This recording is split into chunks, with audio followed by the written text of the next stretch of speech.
Don't worry. Um, in this movie, you claim your character claims to have to dream the answers, to have visions. Tell us about this gift. What kind of gift? Well, kind of a connection with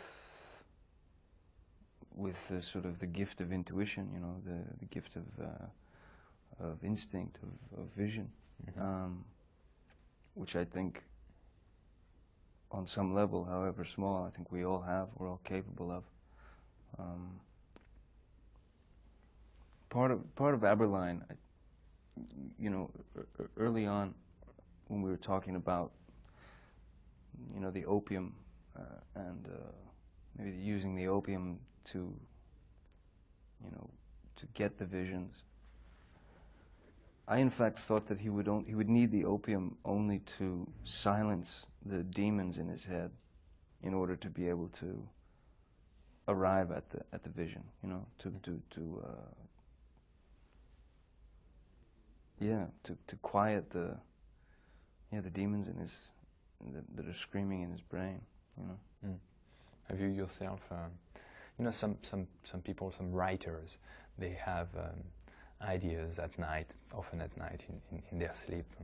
Are you this kind of person? You can have ideas like that in your sleep? Oh yeah, I mean, I've had I've had some very, very strange dreams. Some that I can only remember fragments of, which of course I write down. But there've also been other dreams that I remembered in great detail. You know, that ended up to be, you know, 17 pages in a journal. You know.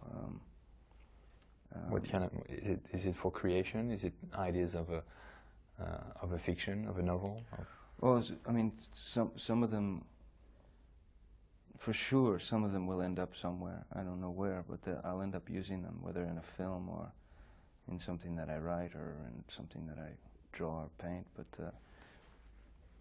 But I mean, they're fascinating. You know, as bizarre as they are, sometimes. I mean, they're fascinating, and because they're a great mystery, because they do mean something. They do represent something solid, and you just can't figure it out. You know? I really enjoyed the way the Hughes brothers, I want to say repainted London, but they didn't repaint, they rebuilt the Whitechapel area. You could feel they have this gift. Oh yeah. Yeah. I haven't seen the. It's when you saw that in the previous movie, and that's why you. Oh yeah. Yeah, I'd seen Dead Presidents, and I'd seen Menace to Society, and just. You could feel by reading the script that they would do this kind of atmosphere, ambiance, as we say in French, you know. Yeah, well, what I knew, I mean, what I could tell from watching their work was that I had a suspicion that their attention to detail would be pretty amazing, and you could sense their drive, you know, their passion, you know. But what I was really pleased with is that they were hungry, you know. It was beyond a drive and a passion. They were hungry, they were obsessive, and they were focused. There was nothing in their way. They just bulldozed straight ahead, and they're really great filmmakers. I mean, they're the real thing. Did they bring to you the 500-page comic book? Yeah. It's amazing. I looked at it last night. It's a Bible. It's a tome, man. It's very hot. Big, you know. They couldn't be that hot in the movie for.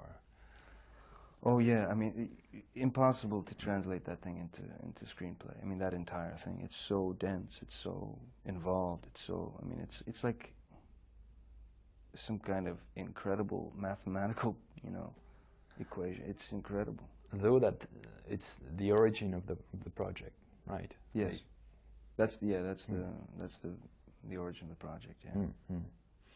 You work on your accent also in this movie. Are you someone who needs how do you say, the costume to become the character? Well, it certainly helps, you know. It just depends on your approach to the work. Some people work from the outside in, some people work from the inside out, or sometimes you mix it up. The wardrobe, the clothing makes all the difference in the world. Because it's like, you know, putting on a suit of skin, you know, in a way. I was also, we met in Deauville for the Tête d'Ami, and I remember in Cannes for Las Vegas Parano, I was saying, oh well, he should become an expert in narcotics with these 3 movies. Yeah. Did you learn anything about narcotics just by becoming an actor? Well, I had done some research in my life. Thank God that's over with. Yeah, it's just sort of strange that these films kind of got grouped together, you know. Narcotics for very different reasons, though. You know, like Las Vegas Parano is like, some kind of strange exploration, and you know, pushing the boundaries. Blow was, you know, a guy, you know, making a lot of money and abusing himself. And Aberline's thing is almost like strangely medicinal, you know, like self-medicated, like a guy who doesn't want to feel anymore, anything, you know. In France, on screens right now, there are a lot of remakes. On the Vanilla Sky, what else? Ocean's 11 is going to be released. Right. I was wondering if it's. I think it shows also that the producers they tend to. Maybe I'm wrong. You know, they don't want to risk on new authors. Yeah. Is it a genre that you like? Though it can be different because Ocean's 11, the original was fairly bad. It's a bad movie. I watched the first 20 minutes, and what Steven Soderbergh did is fairly nice. So in this case, maybe the remakes are there is a, how do you say, justification? Yeah. I don't know. What do you think on that?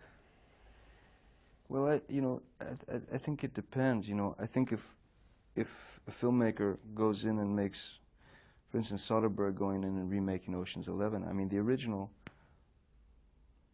documents a time, a period, and a group of people, the Rat Pack, you know, or those people known as the Rat Pack. It documents that time, and it documents those people very well, I think. And I think it's, therefore I think it's a really interesting film, and I like watching it. This version, which I haven't seen, I suppose you could say it does the same thing, but it's where does the seed of it come from? You know, what's the seed of it? Who decided to remake Ocean's 11, and why? And why did they decide to put all those people in there? I smell money, you know. I smell dollar bills, and unfortunately now I smell euro. So I don't know, you know, it depends. Like, I think if you can do that, if you can go ahead and remake Ocean's 11, then why can't we do it again? I mean, hell, let's remake Ocean's 11 again right now, you know, with a completely different cast and a completely different director. Or let's remake Titanic. Or let's, you know, I mean, let's really be absurd about it and remake some huge, you know, commercial blockbuster thing and put some of the more obtuse and interesting actors in it and see what happens. Johnny Depp, you could not do a movie for money. Well, they pay me. They do pay me. well, let me rephrase that. Well, it's not the for a huge amount of money. It's not the reason that I go to work. Certainly, But it could change your, you know, it could help. In fact, a producer would give you a Jerry Bruckheimer $25 million for 5 weeks of work. And you know, I'm not opposed to that idea. You know? I'm really not opposed to the idea of someone handing me a big, large chunk of money. You know, I mean, I could probably start beating up with sweat at the very thought of it. But I can't let that be the motivation for doing the work. There are ridiculous amounts of money being spent in Hollywood. Ridiculous and impressive, and who doesn't want it? I mean, if somebody's willing to hand it over, take it. Right. But you got to be able to, you know, walk away at the end of the day with yourself, you know, and you don't want to. I can't, you know, it's too dirty. It's just impure, you know. It's too ugly. As we say in French, ne pas perdre son âme. Don't lose your soul, or something like that. Yeah, you don't want to do that. You know. Have you heard from Terry Gilliam on Don Quixote? What's the news on this project? That is it over? Well, for the moment, I mean, we did what we did. You know, we went and shot a bit, and then it kind of went away. There is talk, and I've talked to Gilliam about it, about you know, rescuing the screenplay, which is I imagine like an insurance limbo somewhere, and then, you know, reapproaching the film, you know, at a later date, and I mean, yeah, if he wants to do that, I'd be glad to. I'd love it. Mm-hmm. I would love to do that. It's just a pity that it didn't happen the first time we attempted it, because it was a beautiful cast, and Jean Rochefort was magic, and Vanessa was amazing, and it was all going to be so great, you know. Maybe we'll pick it up again. Okay, merci. Merci. Merci. Thanks, man.